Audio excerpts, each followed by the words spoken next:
Quero cumprimentar a todos os nossos irmãos em Cristo, nossos amigos que sempre têm acompanhado o nosso programa Escola Bíblica, com a paz do nosso Senhor e Salvador Jesus Cristo.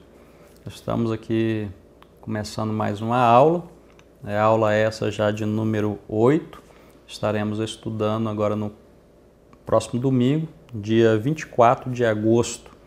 Então, desde já também convidamos a você a estar em nossas igrejas, em uma das nossas igrejas, para estudarmos junto acerca desta aula tão rica, né? Então, essa aula tem como tema o cuidado com a língua. Para tanto, então, vamos ler o texto áureo da nossa lição, que está registrado em Tiago, capítulo 3, o versículo de número 2, que diz da seguinte forma: porque todos tropeçamos em muitas coisas.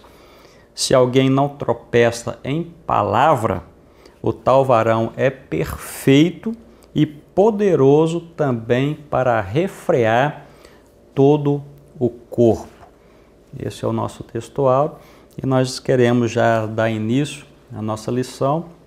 Essa lição, em termos de conteúdo, ele parece que é um pouquinho menor do que as demais que nós estudamos até o momento, mas porém ela traz um assunto bem atual, bem palpitante, que possamos então estar tirando proveito desta aula de hoje para também o nosso crescimento espiritual.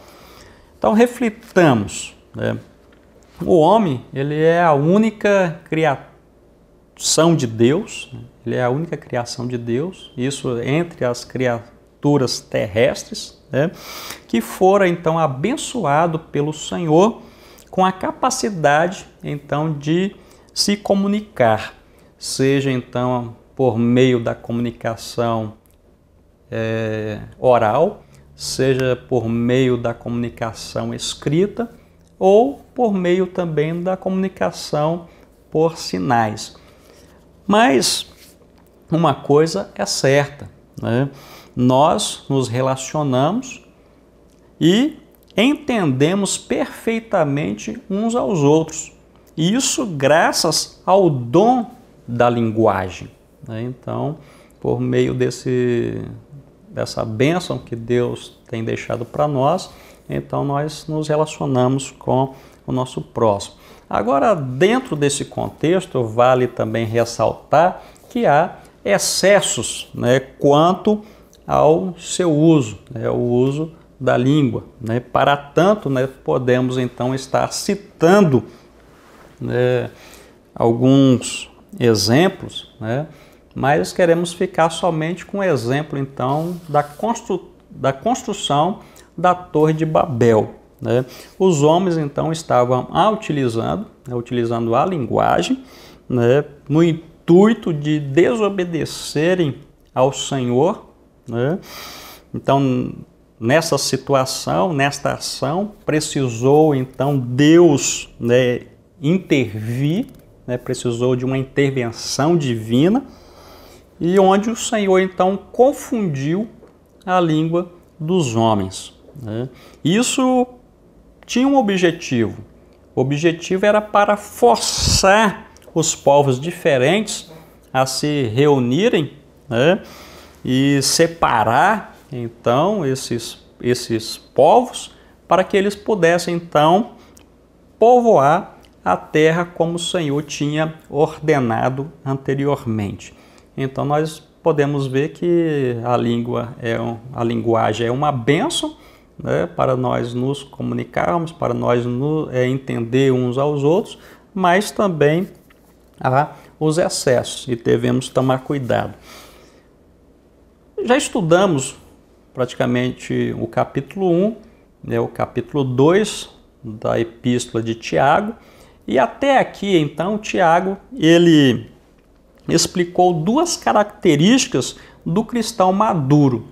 Primeiro, Tiago fala que a pessoa então, a primeira característica é que a pessoa é paciente, em meio à tribulação. Isso foi tratado dentro do primeiro capítulo.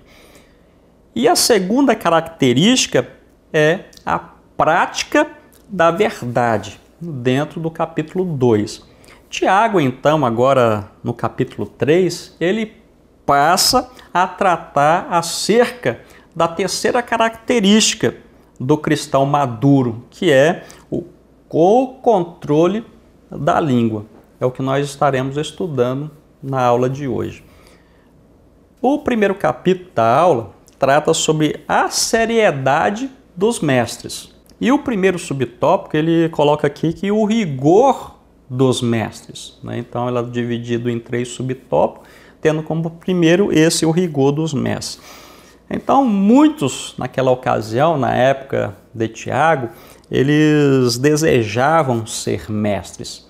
Mas o porquê dessa concorrência, então, podemos assim dizer? Pois os mestres, eles gozavam, então, de grande respeito e também de prestígios diante da sociedade.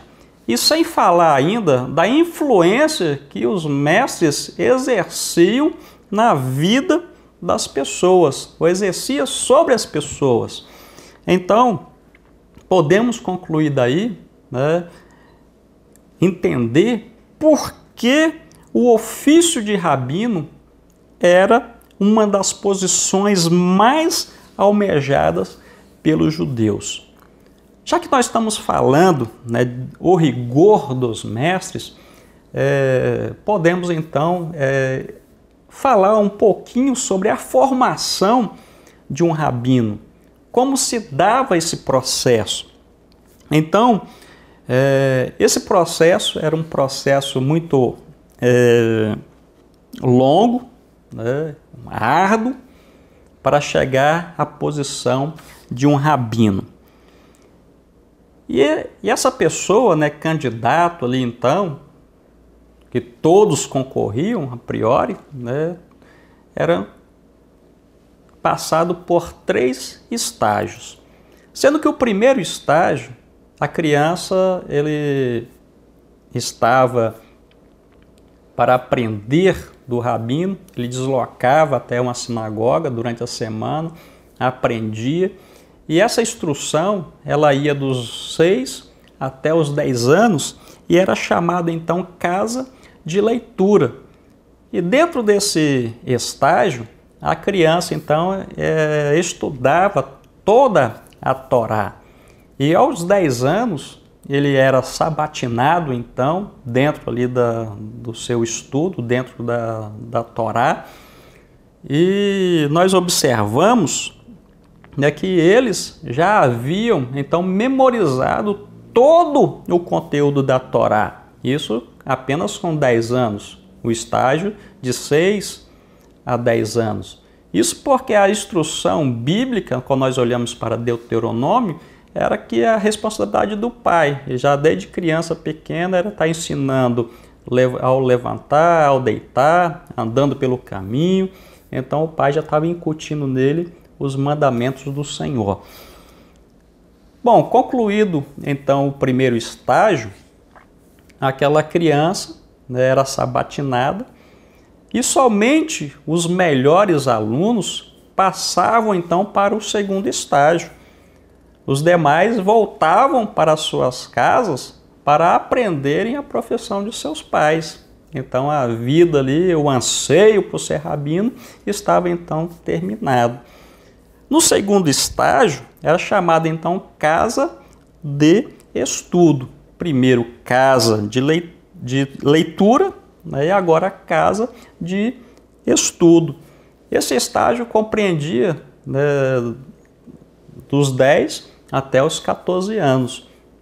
E agora, o adolescente, o pré-adolescente, né, ele deveria não só memorizar a Torá, mas todo o conteúdo do Velho Testamento, além também de aprender as diversas interpretações dos rabinos mais famosos, né? Então, é um estágio ali também de 4 anos. Então, concluindo, né, o segundo estágio, apenas os melhores alunos e aqueles que realmente se destacavam dos demais, né, passavam então para o terceiro estágio. Chegando então no terceiro estágio, era um período mais longo, né?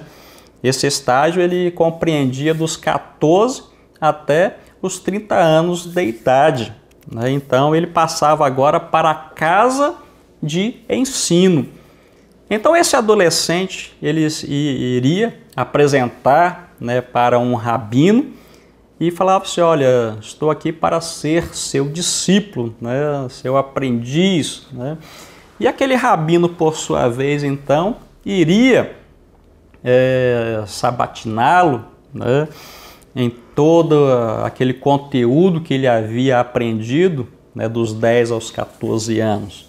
E olha só, né, o rabino, então, por sua vez, além dessa sabatina, ele estudava cuidadosamente a vida daquele adolescente, ele estudava a família daquele adolescente e também a sua capacidade intelectual.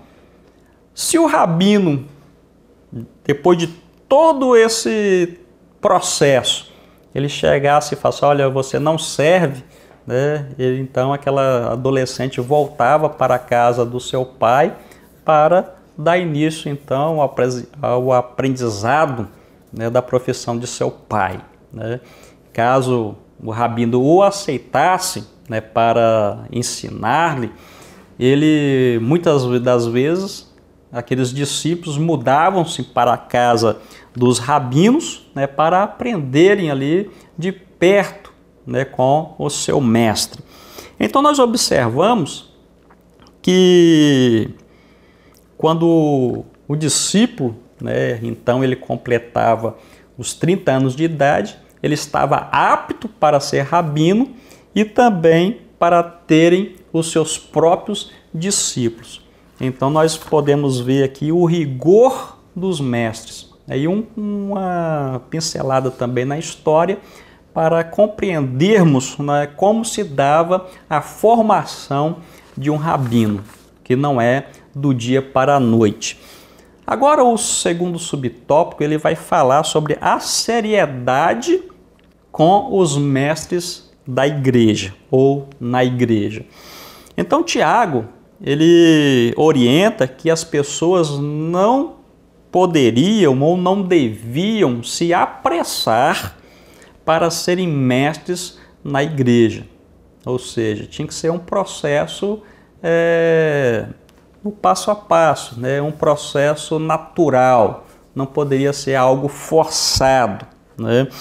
E nós observamos que muitos, né, estavam preocupados então, né, com status, estavam impressionados, né, com a autoridade e o prestígio dos cargos de liderança. No entanto, eles esqueciam-se da tremenda responsabilidade e da prestação de contas que implicam em ser mestres, né? Então nós observando, né, que Tiago, por sua vez, ele escreve justamente, né, ele alerta justamente os irmãos, né, que queriam, né, serem professores, né? Tiago estava falando para eles ali que os professores receberiam mais duro juízo. Então nós observamos a seguinte frase, né, que a autoridade para ensinar traz consigo uma responsabilidade maior. Isso é sério. Então nós observamos no tópico primeiro, né, anterior, que para se tornar então um rabino era necessário 24 anos, né, de dedicação exclusiva ao estudo, né, de todo o conteúdo do Antigo Testamento, incluindo, é claro, a Torá, além das diversas interpretações dos rabinos e as opiniões deles acerca dessas interpretações. Olha só, Então, se nós começamos a colocar aqui no segundo subtópico a seriedade com os mestres na igreja, aí fica então aquela pergunta, né? Se para o rabino exigia-se tanta dedicação, tanto estudo, né, para não fracassar, para não falhar no desempenho de sua atividade, por que então que hoje a pessoa dorme ovelha e acorda pastor? Muitos sem a capacidade nenhuma, instrução nenhuma para ensinar os seus discípulos. O terceiro subtópico, ele trata sobre perfeição que domina o corpo. Nós observando então o versículo 2, né, que é o textuário também que nós lemos aqui, Tiago coloca assim: porque todos tropeçamos em alguma coisa. Então Tiago inclui todo mundo, né? Todos. Então nesse texto, Tiago então ele põe em pé de igualdade, né, todos, ou seja, tanto o mestre quanto também o aluno, o discípulo, estão passíveis de erro, né? Não escapa. Só porque eu sou mestre, eu estou isento, né, de erro negativo, né? Nós estamos no mesmo patamar, né? Então nós observamos aqui que ambos então são passíveis, né, de erros, porque nós não somos moralmente então perfeitos, né? Esta é a justificativa, né? Como naquela época, o ofício de mestre então era altamente considerado, muitos então estavam ansiando, né, almejando esta posição, né?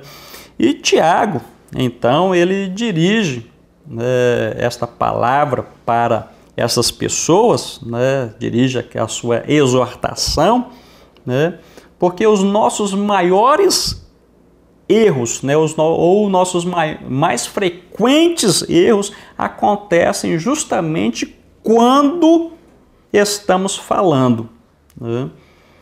Isso é sério. E Tiago, então, ele conclui o versículo de número 2 falando que se alguém não tropeça em palavra, o tal varão é perfeito. Olha só. E poderoso também para refrear todo o corpo. Então, para sermos perfeitos, né, Tiago diz que não podemos tropeçar na palavra. Isto é, ao controlarmos a língua, conseguimos refrear todo o corpo. Desta maneira, encontramos equilíbrio tanto moral quanto espiritual. Observe o que Wesley escreveu, né, o que Wesley comenta. Ele diz da seguinte forma, né? Não coloque mais sobre as suas costas do que Deus confiou a você, visto que é tão difícil não ofender ao falar muito. Palavras, então, de Wesley. Passando, então, agora para o segundo capítulo, nós encontramos aqui a capacidade da língua. Né? Vamos avançando aqui dentro da leitura bíblica em classe, né? E, para tanto, podemos ver aqui o primeiro subtópico, que é as pequenas coisas no governo do todo. E agora também nós começamos a observar a linguagem interessante que Tiago ele emprega.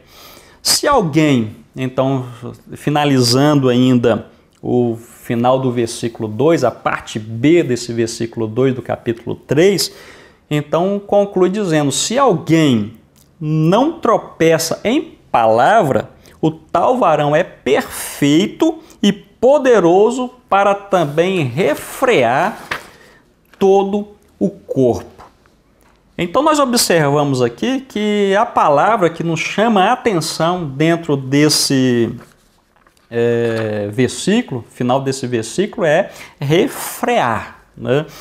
Então, para dar ênfase ao que Tiago estava ensinando, ele lança a mão então de 3 ilustrações, né? O freio dos cavalos, o leme do navio, né? E também a faísca, né? Ou a fagulha. E nós podemos até fazer uma pergunta, né? E o que há então em comum no freio do cavalo, no leme do navio e na faísca? O que há em comum, né?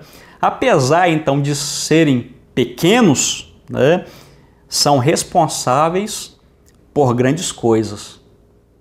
Olha só, então por meio dessas ilustrações, Tiago demonstra que apesar então da língua ser pequena, pode causar grandes prejuízos.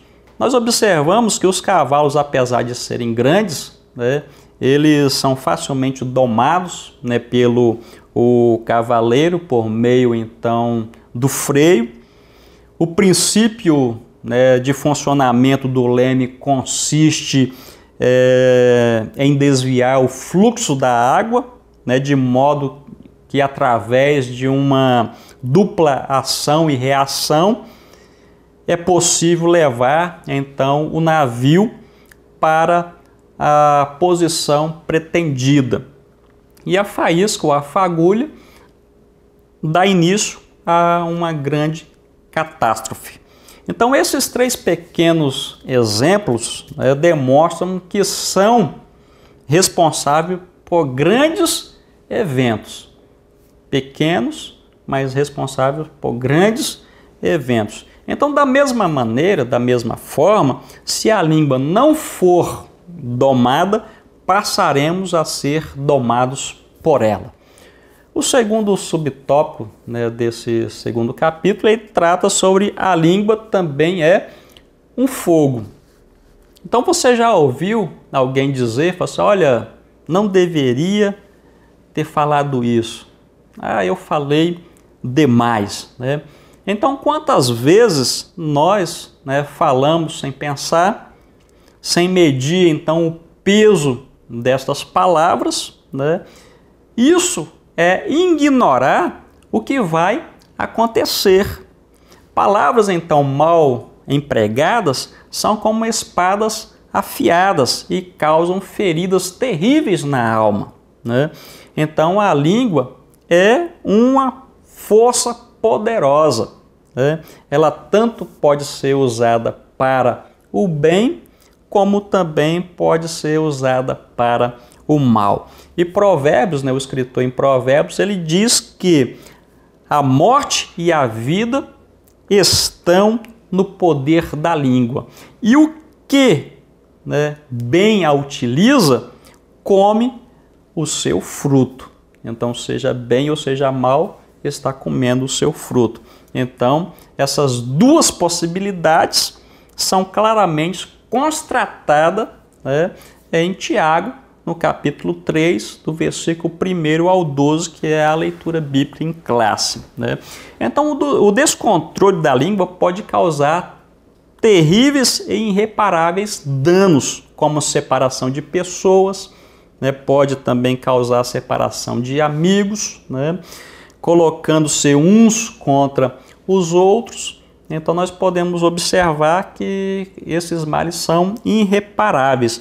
Mesmo que nós nos desculpamos após as ofensas, olha só, as cicatrizes das feridas causadas por palavras mal colocadas permanecerão, né? E a língua não domada faz mexericos, despreza as pessoas, se vangloria e aí por diante. E o terceiro subtópico trata sobre para domar a língua. Então, na multidão das palavras, né, não falta transgressão, não falta pecado, né? Mas o que modera os seus lábios, olha só, é sábio, é prudente, né? Então a língua, ela pode ser domada? Pode, né? Isso através ou por meio da ação do Espírito Santo do Senhor, uma vez que